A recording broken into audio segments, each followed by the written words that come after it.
How to use Wells Fargo Account Services to order checks. Hi everyone and welcome back to our channel.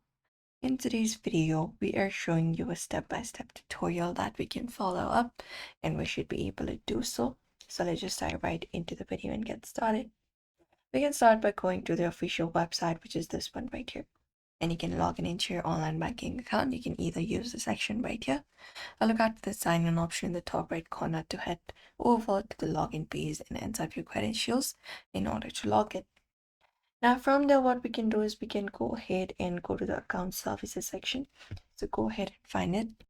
And there, just go over and look out for a section called account services, or sometimes like more or manage account.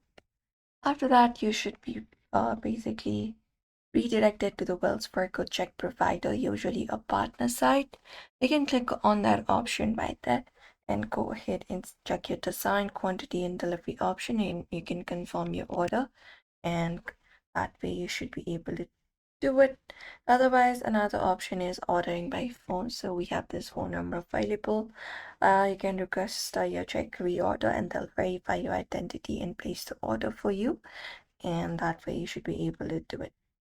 But usually these are the likely options that you can follow up to do so. So we hope this video was helpful. Give this video a like and subscribe for more.